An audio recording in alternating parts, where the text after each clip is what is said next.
These were some notes that I put together a number of years ago when I was trying to find a good way to teach my my students in my comparative religions class about Zoroastrianism. And I saw right away that there were quite a few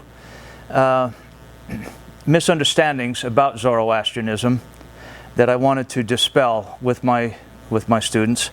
One of them was this idea that Zoroastrians are a severely dualistic religion, where as if they believe in two gods, one that is supremely good and one that is supremely bad, and that these two gods are forever at war with each other, battling over to collect men's souls. And once I was able to get close to the Zoroastrian community, I could see right away that this was not their belief at all. So that was the original reason why I put these notes together. So if I may, Zarathushtra was the first teacher of mankind as it concerns the one God. And I like to emphasize that the teaching aspect of Zartosht, because that's how he described himself. He never claimed to be a unique prophet of God, where he was the only one that was receiving these messages. In fact, he claimed that all men had the same ability as him, and he encouraged all men and women to ask the same questions as he was asking about what was the nature of the universe. What is the true nature of God? Okay. We know that he lived sometime between 3,700 and 4,000 years ago. And the reason that we're fairly sure about the time that he lived is because of the language that he wrote in.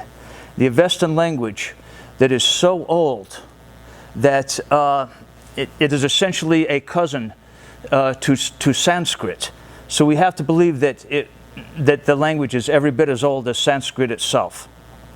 So his philosophies are given to us in his own writings, which are called by the Zoroastrians the Gathas, or the holy songs of Zartosht. And in the Gathas, Zartosht calls his new religion the good religion, or the religion of good conscience, good conscience. Okay, this was during a time of violent barbarism, when religion had degenerated to nothing more than bloody sacrifices to the gods of war. Okay, and in the midst of this, Zartosht comes to give us the following reforms, all of which remain poignant to this day, and many of which were millennia before their time. Number one, of course, is that there's only one God, who Zartosht calls Ahura Mazda, which means the God of light and the God of wisdom. And it's very important to understand what this Zarathushtra's God was not. He was not a God of war. He did not require blood sacrifices. Okay, he was understood by Zartosht to be the creator and sustainer of the cosmos, the source of all being. This is so important for the great influence that it had on all of the monotheisms that followed. Because from the time of Zartosht, all of our prophets have at one time or another referred to God as a God of light and a God of wisdom. Okay. Next thing is that Zartosht teaches that all men and all women are immortal, beings of light, as God is a being of light. Okay. One of the greatest of God's gifts is the gift of free will, or the freedom of choice between doing good deeds and doing bad deeds. And what's important about this is that God also has given us the knowledge to tell the difference between what is good deeds and what is bad deeds. And that everything we do in life is about choice. That is the power that God has given to us. The power of choice. Okay? So important in the tenets of Zartostrianism is the rejection of blood sacrifice and elaborate ritual. That he tells us that God does not need those things from us. That really all He needs from us is for us to choose the righteous path or the good path, as opposed to the path of bad deeds. Okay?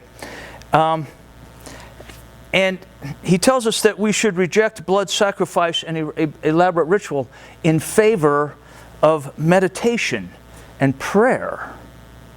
That we can have a personal relationship with God through prayer and through meditation.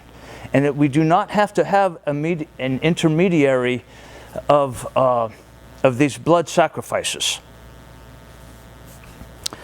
He teaches that Ahura Mazda permeates all things, that He is within us and throughout the cosmos. And therefore, it is possible to achieve a personal union with God through prayer.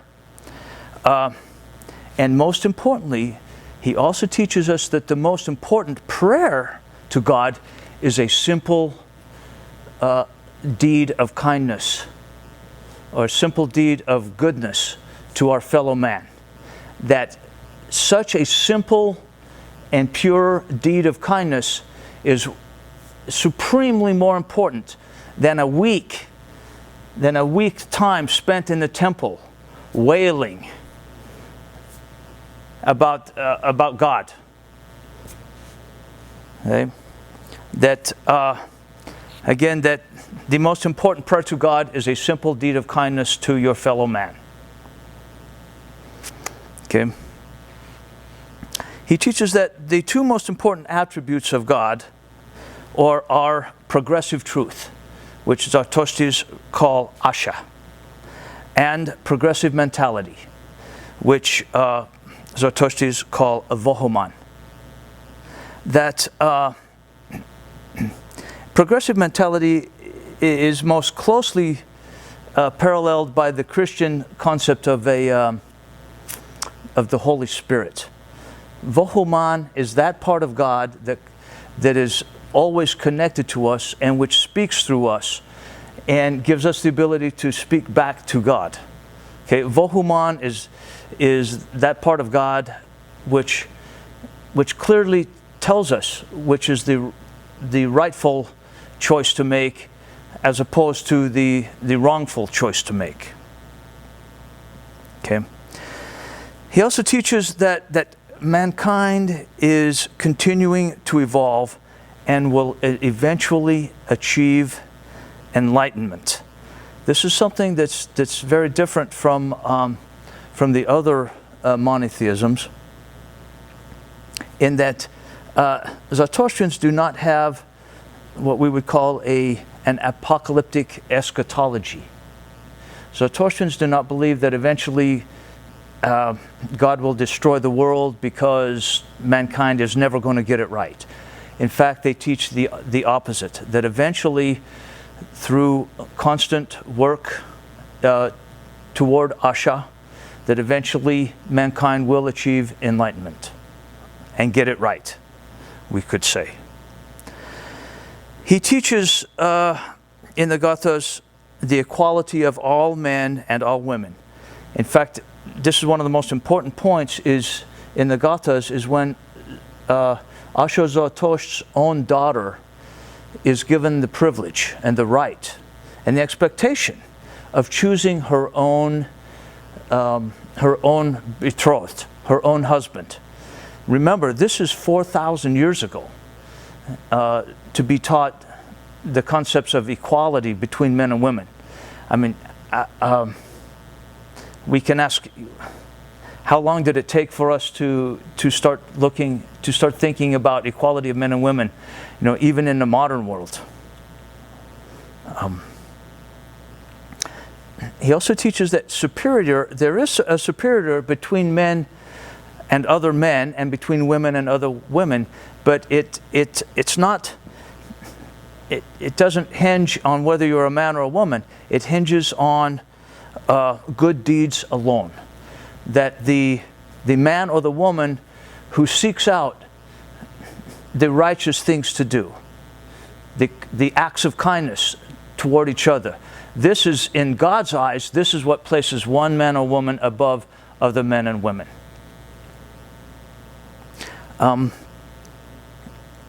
He teaches an unprecedented freedom of religion, that human beings should not be proselytized and never forced to convert to one religion or another. That one of the most important beliefs before even a young child is brought into to Zartostrianism is that they must claim out loud, express out loud, that they are making this of their own free choice and will. Very refreshing amongst the monotheisms. Zartosht teaches that mankind is a companion of God, and that he has been given all of the earth as a paradise, really, for us to use to work towards Asha. And because of that, he's also given us the responsibility to take care of the earth. This is the very first expression of man's responsibility to maintain an ecological balance with our earth. And again, this was 4,000 years ago. So many years before we ever thought about it again, in the modern era, taking care of the earth. One of the most important teachings of Zarathustra is that concept of a democratic society, which he calls Hashavirya. This is very clear and can very clearly be legitimately translated as the chosen government, a government that is chosen by the people as the only legitimate form of government. And he tells us that not only the political leaders, but also the religious leaders should be chosen by the people, those people that will be governed by the political leaders and the religious leaders. This is very clearly our modern concept of a democratic society.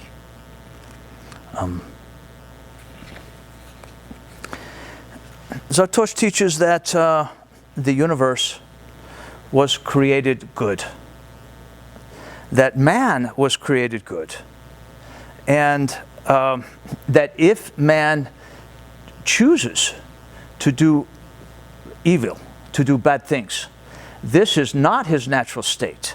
His natural state is a state of goodness in relationship to Asha, right? And that if a man is going to, or a woman or any member of mankind is going to do bad deeds, that this is the unnatural state, that this is really people who have been shadowed from the light, of which how Zarathustra describes God, or Ahura Mazda. That those people are not so much under the influence of a deity of ultimate evil, as they are simply shielded from the light of the goodness of God. Zartostis do not have In other words, they do not have a concept of original sin, which for the other monotheisms separates us from God, and we are taught that we have to spend the rest of our life in an endeavor to become closer to God, and that eventually we will receive our reward of a union with God after death. Zartoshtis believe that we can achieve that in this life, right? Zartosht teaches that the greatest blessing of God is happiness. And this concept of happiness is very refreshing in religion, because not many religions talk about the pursuance of happiness as being the ultimate reward. And how we achieve this happiness is working toward the happiness of others without any discrimination or expectation of rewards. And we do this through, finally, through good thoughts, good words, and good deeds. A very simple and pure philosophy, which is the whole of the law to Zartoshtis. They feel no need for restrictive or oppressive books of law, since God has given us the progressive mentality, or vahuman, to know the difference between good and evil. We don't need these huge books of law. And finally, it seemingly, Ashur Zartosht seemed to understand that truth and that religion over the span of 4,000 years would evolve, and that the specific laws of different religions would change over time. Therefore, he gives us a very clear and pure code to live by. Those three simple things: good thoughts, good words, and good deeds. Humata huchtan hovareshta.